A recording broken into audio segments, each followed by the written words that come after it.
Boa noite a todos. É com muita alegria que mais uma vez nos encontramos para fazermos juntos as reflexões à luz da doutrina espírita. E convidamos a todos a acompanharem mentalmente a nossa prece de abertura. Senhor, ensina-nos a orar sem esquecer o trabalho, a dar sem olhar a quem, a servir sem perguntar até quando, a sofrer sem magoar, seja quem for, a progredir sem perder a simplicidade, semear o bem sem pensar nos resultados, desculpar sem condições, a marchar para frente sem contar os obstáculos, a ver sem malícia, a escutar sem corromper os assuntos, a falar sem ferir, a compreender o próximo sem exigir entendimento, a respeitar os semelhantes sem reclamar consideração, a dar o melhor de nós, além da execução do próprio dever, sem cobrar taxas de reconhecimento. Senhor, fortalece em nós a paciência para com as dificuldades dos outros, assim como precisamos da paciência dos outros para com as nossas dificuldades. Ajuda-nos, sobretudo, a reconhecer que a nossa felicidade, mais alta e invariavelmente aquela que é de cumprir-te os desígnios onde a como queiras, hoje, agora e sempre. Então, com essa prece de Emmanuel, nós abrimos as nossas reflexões da noite de hoje, do dia de hoje, né? Pode ser de manhã, de tarde. E hoje nós fomos convidados a refletir acerca do livro Obras Póstumas, dentro da codificação kardeciana, no item intitulado O Caminho da Vida. Quando nós pensamos em caminhos da vida, sobre o que o Espiritismo tem a nos dizer, sobre o sentido da vida de um modo geral, sobre o caminho da nossa vida, não basta que entendamos os caminhos da vida humana. É preciso que encontremos o nosso caminho, porque é isso que nos sustenta, é isso que nos dá força e nos sustenta na hora das lutas, na hora das provas, nos sustenta na hora dos desafios. Quando nós enxergamos o nosso caminho e que para que a nossa fala tenha um sentido, ela precisa ter passado pelo presente, pelo passado e pelo futuro. E conectar esse passado ao presente e conseguirmos fazer uma projeção para o futuro. Essa conexão ela é importante porque nós podemos relacionar o que nós vivemos no passado com o que nós estamos vivendo agora e possivelmente o que nós viveremos.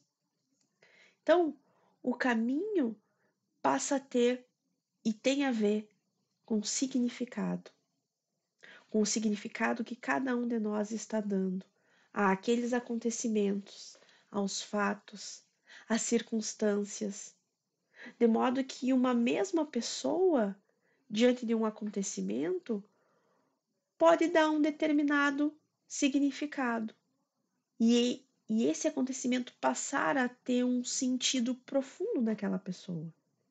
Da mesma forma que uma outra pessoa com o mesmo acontecimento pode não dar sentido nenhum ao que está acontecendo e o mesmo fato ficar sem uma explicação. E tudo isso vai depender das conexões que nós conseguimos fazer nesse sentido. O conjunto de ensinos que os espíritos nos passaram de forma ostensiva na época do Kardec e ao redor de Kardec, e ele aproveitou essas manifestações, a fala dos espíritos nos ajuda de maneira clara a vermos o caminho da vida. Melhor ainda, o ensino dos espíritos tem um objetivo imediato, que é nos mostrar o caminho da vida física, nos mostrar sobre a morte, nos ensina sobre a existência do mundo, a dar sentido à existência do mundo. Tudo que os espíritos ensinam foi codificado por Kardec. E os cientistas hoje pesquisam e se debruçam sobre as causas da humanidade.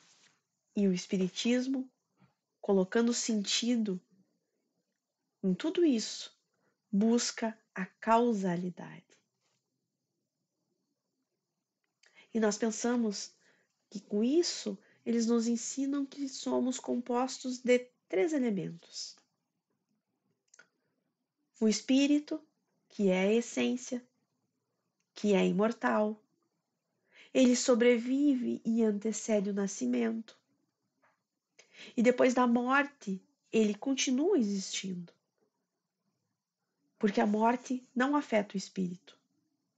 Temos o corpo, esse sim, gestado, formado no útero. Esse sim está sujeito à morte. Ele é o elemento intermediário, que é o perispírito, que permite ao espírito atuar sobre o corpo. Nós somos criados simples e ignorantes. Precisamos evoluir. É como se nós estivéssemos em uma estrada, numa longa estrada. E essa estrada vai mudando à medida que nós evoluímos. Trechos dessa evolução serão trechos de evolução moral, outros trechos de evolução intelectual, outros trechos ainda, as duas evoluções podem caminhar juntas. Ou nós podemos usar também a metáfora da escada, onde cada degrau é um nível de progressão, é um nível de evolução, porque nós precisamos desenvolver a nossa capacidade intelecto-moral. É como isso se dá nas experiências evolutivas, especialmente quando nós vestimos a carne. Quando nós estamos encarnados, sabemos que fomos criados por Deus, simples e ignorantes. E no capítulo 30 do livro Fonte Viva, o benfeitor Emmanuel nos diz assim: também o espírito imortal traz o gene da divindade. Nós estamos em Deus tanto quanto Deus está em nós. Aprendemos e nos aprimoramos através das diversas reencarnações. Aprendemos com os espíritos que Deus nos impõe as encarnações para que nós possamos chegar à perfeição moral. Aprendemos isso lá, na questão 132 do Livro dos Espíritos. E isso nos dá uma linha, nos dá um fio condutor.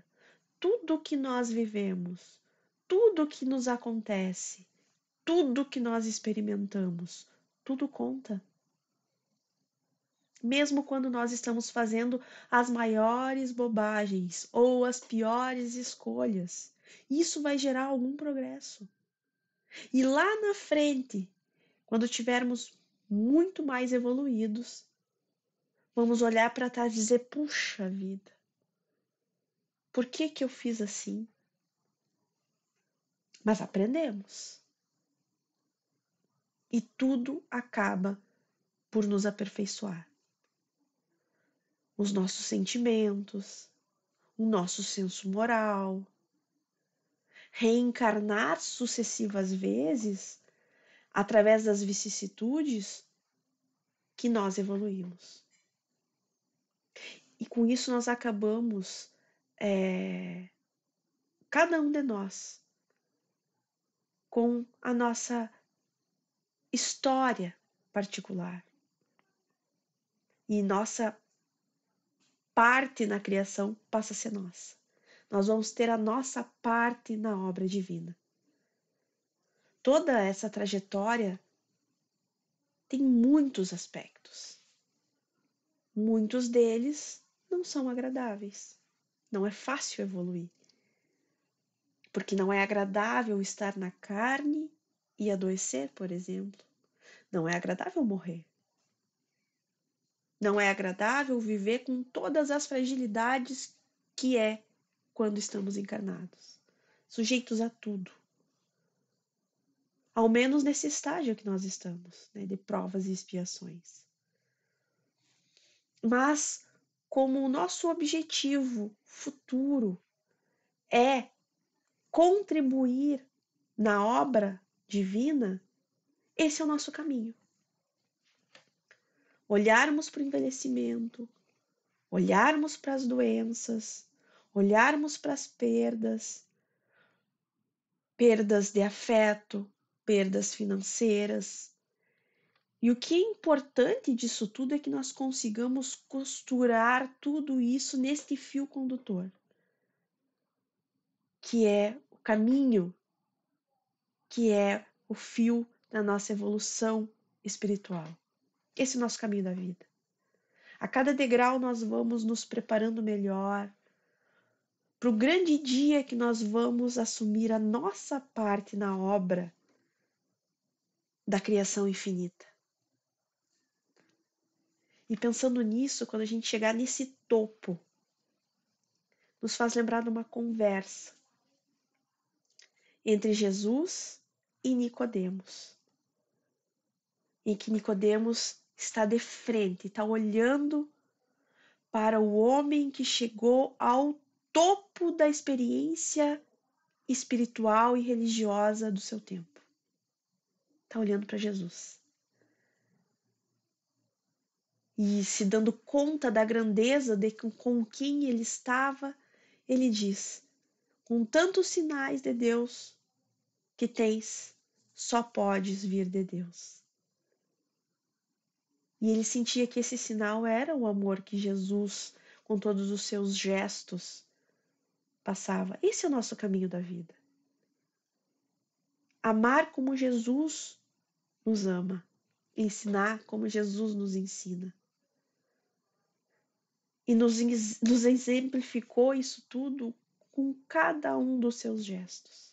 Em toda a sua passagem aqui na Terra. As suas atitudes.